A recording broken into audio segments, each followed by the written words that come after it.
Welcome to the deep dive. Okay, let's get ready because today we are ripping open a whole stack of sources all focused on, well, one of the biggest nights in football. The UEFA Champions League Final. Paris Saint-Germain versus Inter Milan. That's right. We've pulled together a bit of everything articles, tactical previews, potential lineups, commentary from various experts.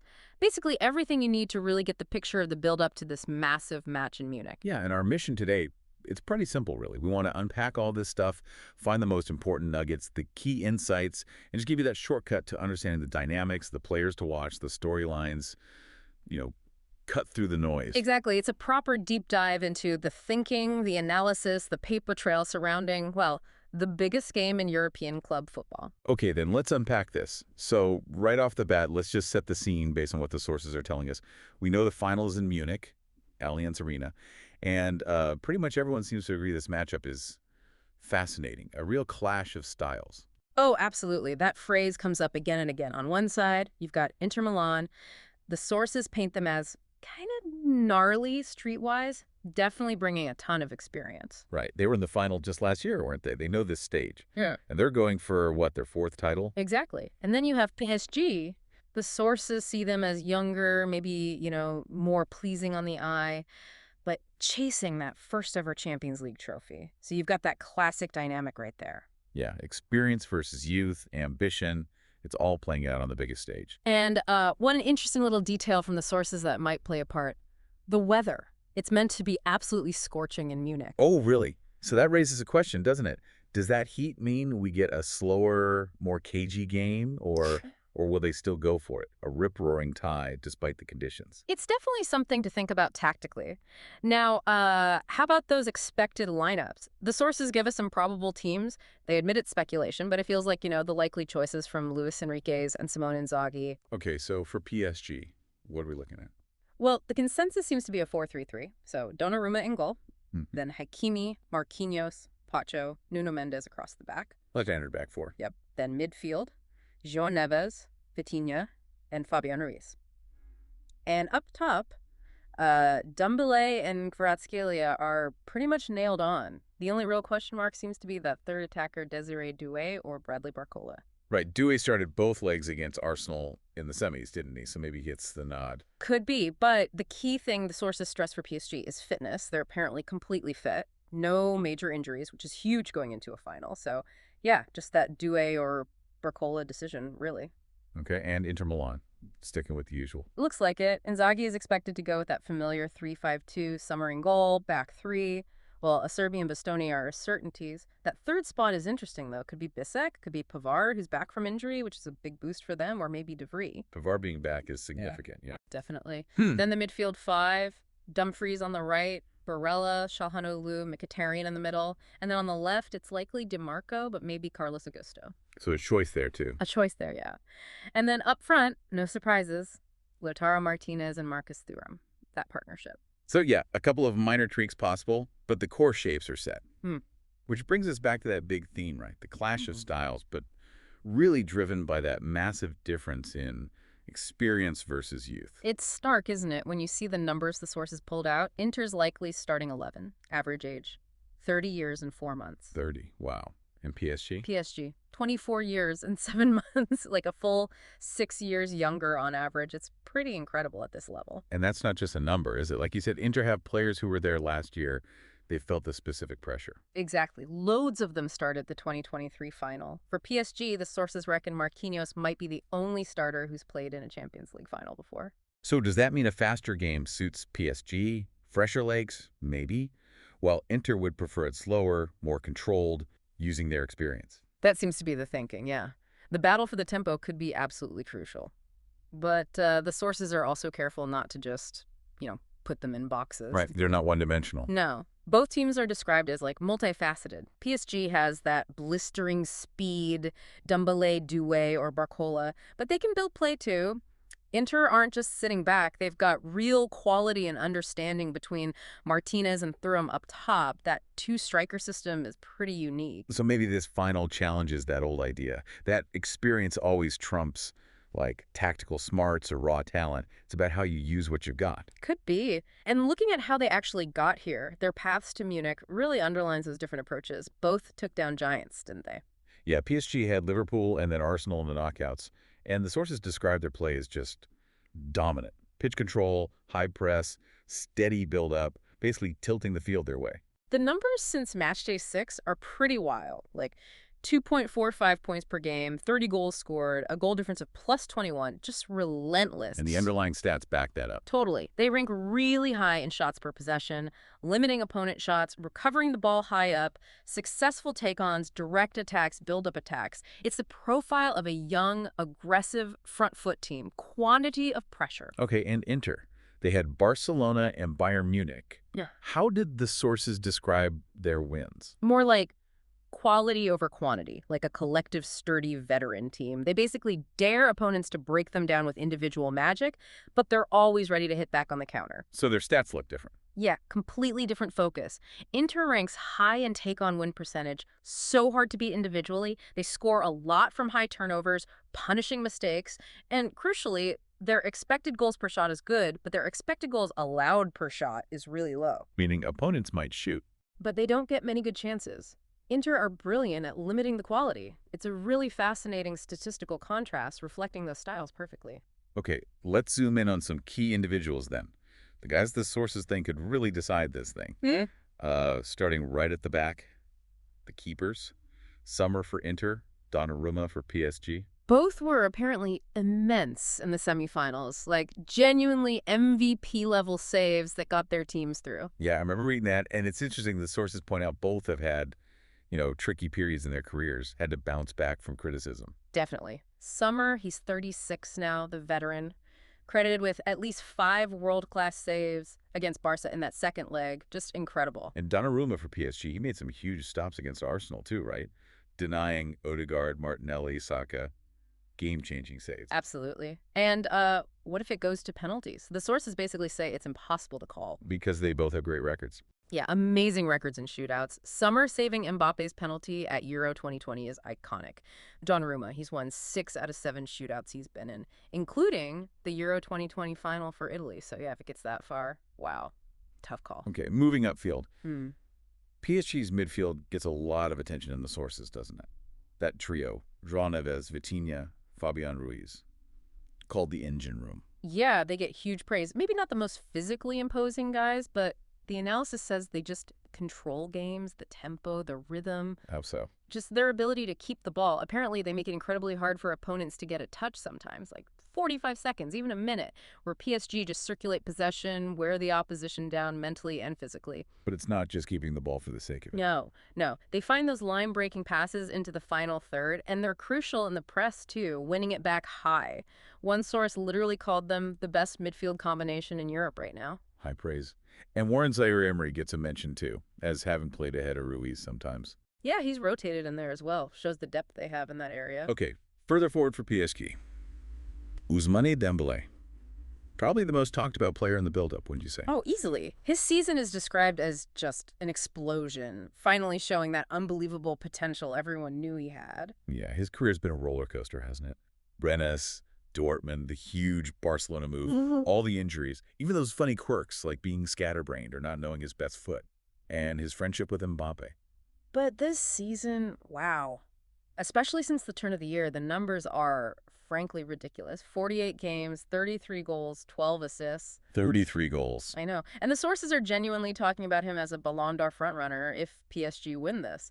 Comparisons to Rafinha, Lamine Yamal, he's in that elite bracket right now based on form. There was that specific period mentioned, wasn't there? November to March. Something like 24 goals in 4 months. Yeah, just absolutely ridiculous form, as one source put it. Though they did add a little note of caution, wondering if maybe it was a bit of an anomaly compared to the rest of his career. Can he sustain that level? And Luis Enrique gets credit for managing him well, moving him central. Yeah, that tactical shift around December, playing almost without a recognized striker, seemed to unlock something. Big credit to Enrique for that. But there's always a but with Dembélé, it feels like. The finishing. Will he be clinical in the final? That's the big question the sources raise. It is. It's been the frustrating part of his game historically. Though, to be fair, Dembélé himself is quoted sounding very focused. Says it's a childhood dream. They need cool heads, be calm, serious, but also smiling. Finding that balance. Okay, let's switch to Inter's attack. That Martinez-Thuram partnership. Pretty rare to see two up top like that these days. It really is. And the sources ask, can they both bring their absolute A game at the same time in the final? That could be decisive. What makes them work so well together, according to the analysis? They're described as not selfish strikers. They link play, they bring others in, they create space for the wingbacks, Dumfries to Marco, to bomb forward and get behind defenses. That was apparently key against Barcelona's high line. And they're both seen as big game players. Yeah. Definitely. Thuram scored in both Milan derbies this season, which is huge. Martinez scored in the Copa America final, always seems to pop up with important goals. Wasn't there a bit of a scare with Martinez after the Barca semifinal? Something about his leg. Yeah, reports said he could barely lift his leg for 2 days after playing through an injury. But he was apparently adamant, telling staff no matter what I'm going to play. Showed real grit, that connection he has with Inter. Saw him get quite emotional in an interview about it, too. But the good news for Inter is he's okay now. Everyone's fit. Seems so. The latest reports suggest Inter go into the final with a fully healthy squad. So Martinez should be fine. And actually, one expert, Marco Messina, tipped Thuram as a potential match winner. Interesting. Okay, another fascinating matchup. The attacking fullbacks, or wingbacks. Hakimi for PSG, Dumfries for Inter. And there's history there, too. Yeah, Dumfries basically came in to replace Hakimi when Hakimi left Inter back in 2021. So a direct comparison, almost. And both have been brilliant this season, right? Key attacking threats. Absolutely crucial. Dumfries was unbelievable against Barca in the semis, scored twice in the first leg, remember that scissor kick?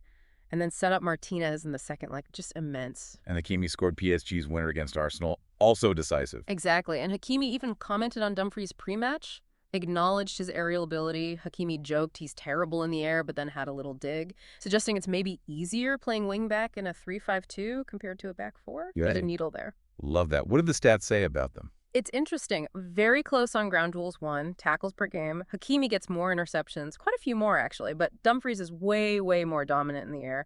Wins over 70% of his aerial duels, Hakimi under 50%. Big difference. And different paths to the top, too. Dumfries from amateur football, Hakimi from Real Madrid's academy. Yeah, completely different journeys, but what links them is that drive to get forward, to affect the game in the final third. So which one grabs the headlines in the final? That's a massive question. Definitely. Okay, let's talk managers. Luis Enrique at PSG. He's got a shot at something pretty special here, doesn't he? He really does. A chance to win a second treble with a different club. Only Pep Guardiola has ever done that. And it's been, 10 years since his first one with Barca in 2015? Yeah, quite a wait. And the sources make a point of distinguishing between that Barca team and this PSG team. Right? Yeah, they emphasize that the 2015 Barca side was largely inherited from Pep, already had that winning DNA. This PSG team, it's described as his team, his project year one. He cleared out players like Neymar, Verratti, brought in guys like Pacho, Neves, Kvaratskhelia, Doué. He built this. And his style is clear, high press, high intensity, fluid attack. Yeah, exactly. Pace, flair, but within a structure. He's apparently focused on getting the players to feel the joy of playing in this final. Feels they're really ready. But he also acknowledged the challenge Interpose, how they defend. Yeah, he noted that PSG will have to adapt. Inter defends so well without the ball, they make you work to break them down. That's different for PSG, who often face teams that just sit deep. So a tactical adaptation needed in real time. And on the other side, Simone Inzaghi. One expert called him the most underrated manager in world football. High praise. It is. He's got this hugely talented squad, but yeah, still seen as the underdogs against PSG's star power. He said they've learned from losing the final last year. There was talk about his future, too. Saudi Pro League rumors. Yeah, his contract's got a year left, but he basically shut down any questions about it. Just said, my future is that tomorrow there is a final. Total focus. Good answer. And his approach for the game. What's the message? Seems to be ready to suffer at times, dig in, but also be clinical when they do have the ball. Details, moments, desire, determination, play their way, use the qualities that got them there. He really believes in the journey they've had. He also mentioned their competitiveness, their tactical nous. Yeah, Italian football knowledge, being a complete team, comfortable on and off the ball, having clear leaders. Marco Messina on that YouTube source echoed it, said, Inter have 50-50 chances, need to avoid mistakes, focus on the small things. Okay, let's bring in some history and maybe some omens. The sources dug some interesting stuff up. Yeah, first just the basic final records. Inter, they've won it 3 times, 64, 65, and 2010, but lost 3-2, including last year. And that 2010 win, last time an Italian team won it, 15 years ago now. Quite a drought for Syria. It is. One source compared it to the 16-year gap Italy had between wins back in the 70s and 80s. And PSG, just the one final before this. Yep, the loss to Bayern in 2020. Still chasing that first one. Okay, now for the weird stuff. The Munich omen. Right. This is fascinating. The sources point out that Munich has been a really lucky city for first-time winners of this competition. Oh yeah, like who? Nottingham Forest in 79, Marseille 93, Dortmund 97, Chelsea 2012. They all lifted their first European Cup or Champions League trophy in Munich. So, if that pattern holds, good news for PSG. Potentially. But wait, there's an even more specific parallel. Go on. Marseille. Won in Munich in 1993. They were a French team, beating an Italian team from AC Milan, and it was Marseille's second attempt at winning the final after losing one before. Okay, hang on. So PSG, French team, facing an Italian team from Milan, Inter Milan, in Munich. And it's PSG's second attempt after losing their first final. Exactly. The parallel is uncanny, presented as potentially very good news for PSG based on that specific history. Weird, huh? That is seriously spooky. Okay, away from omens, what about the general atmosphere, the buildup in Munich? Yeah, the sources paint a picture of the city buzzing. PSG fans reportedly took over Marienplatz.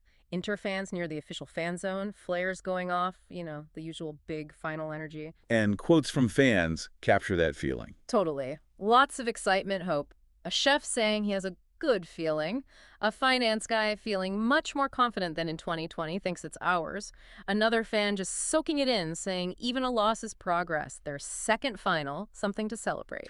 Nice perspective. Yeah. And players chiming in too. Yeah, Dembele and Martinez talking about dreams and focus. Marquinhos, the veteran, talking about not piling pressure on the young guys, seeing it as a chance to make history, a second chance after 2020. And one source mentioned other football stuff happening too, like behind the scenes. Yeah, just a brief note about England women winning, transfer rumors flying around, and that ongoing kind of FIFA versus UEFA power struggle simmering away in the background in Munich. Just a reminder of the wider football world this final sits in. Right.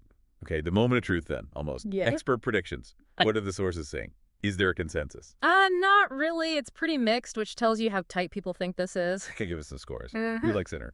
Quite a few lean towards Inter. Mark Ogden predicts 2-1 Inter, thinks their grit beats PSG's flair. Gab Marcotti goes 2-0 Inter, backing set pieces and experience. Julian Lawrence also has Inter, 1-0 experience again, maybe a set-piece goal.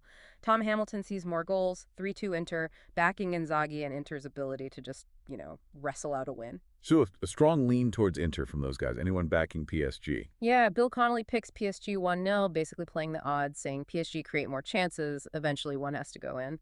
What about John Eimer? He usually has some betting angles. Yeah, his analysis apparently leans towards under a certain number of goals, so maybe a tight game. And he mentioned having some confident best bets, one apparently paying out at plus 200, but the specifics were behind a paywall. Okay, and Marco Messina, the YouTube guy. He was right on the fence, called it 50-50, said it comes down to tiny details, avoiding mistakes, but he did pick Thuram as a potential match winner for Inter, which is interesting. All right, so a real mix. Okay, so we've really dug into these sources, explored the contrasting styles, the key players, the managers, the history, those weird Munich omens. Yeah, we've seen the stats, PSG's quantity versus Inter's quality and efficiency. We've talked about the big battles all over the pitch, fullbacks, keepers, midfield. We've highlighted PSG's engine room, Inter's unusual but effective front two. And weighed up that spooky history of first-time winners in Munich and that very specific Marseille parallel from '93. So here's where it gets really interesting, isn't it? It's obviously not just about who has the better players on paper. It's about which philosophy wins out, who handles the pressure, maybe even in, who history favors on the night. Exactly. So what does all this mean for you watching at home? Whether you're a diehard fan of one side, just love the tactical battle, or maybe you're now weirdly invested in seeing if that Munich omen holds true. The sources make it clear this should be an absolutely fascinating final. And it leaves us with this thought, really. In a final like this, youth versus experience, attack versus resilience, how much does that feeling around a team actually matter? Inter maybe feeling it's our time after last year, or PSG desperate to finally break that duck. Does that narrative, that emotion actually swing things on the night? Something to definitely mull over as you watch it all unfold.